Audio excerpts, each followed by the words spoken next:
Now let's cross stateside, and the US has started to test a swine flu vaccine on children and adults.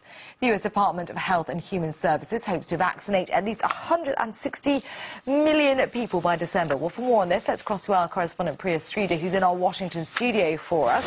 Hello to you, Priya. So what are the hopes for this new vaccine?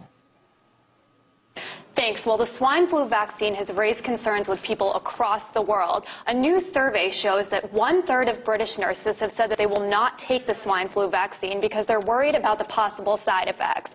Now, the swine flu vaccine from back in the 1970s, which is supposed to be pretty similar to the one that's being offered today, has been linked to a neurological disorder called the Guillain-Barré syndrome. And joining me to discuss all of this is RT contributor and investigative journalist Wayne Madsen. Wayne, thanks so much for joining me. First of all, can you tell me who has taken the swine flu vaccine so far, and what have you heard about it?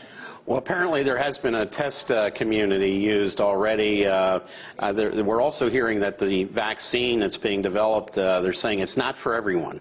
Apparently children were used as, for lack of a better term, guinea pigs in Oklahoma. I know from talking to people in the research community, even scientists who helped develop the vaccine for smallpox are saying they're not going to take the vaccine and urging their friends and family not to take this vaccine either. And what kind of side effects did these children have, if any?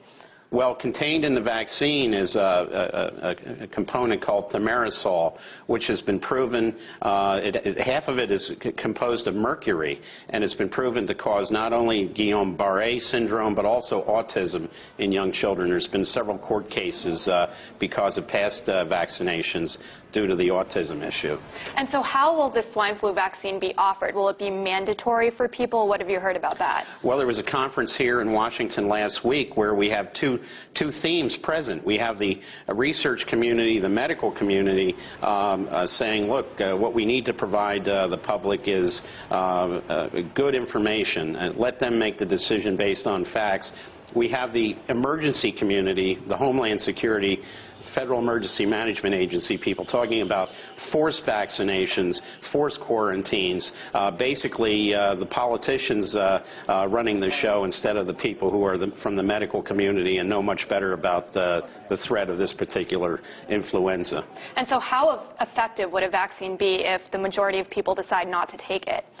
Well, for those who take it, of course, they can limit their exposure to others. But what we're basically hearing is there's a anti-vaccine movement now starting across America. As one person said from the public health community, said these people are revving up, almost like this is the enemy, and not they're going to invoke all these various protocols for emergency situations, treating these people who don't want to take the vaccine. Forcing children as a predicate to enroll in school, for example, to take the vaccine is going to cause quite a few problems here amongst the public in the United States. And how much testing was actually done on this vaccine? How come we weren't able to find one that would, not have all these side effects? Well, the testing, we're hearing, of course, there may be a recommendation for 3 vaccinations, 2 for the swine flu, 1 for the regular seasonal flu.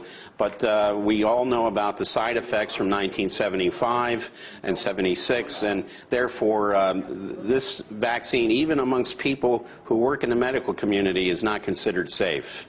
And when are these decisions likely to happen? When will they decide if this will be mandatory or not? We're hearing that this second wave of the flu for the Northern Hemisphere will strike sometime at the end of September and reach peak in October, possibly. This is actually what happened with the 1918 flu. First cases in September, peaked in October, ebbed off in November. So we'll probably see this vaccination program come into full effect next month. Well, as we get closer to the deadline that they're supposed to be offering these swine flu vaccines, we'll be sure to keep you updated on anything we hear about it. But for now, back to you in Moscow. All right, Priya, many thanks to you and your guests for that. Priya Sridhar in our Washington studio for us.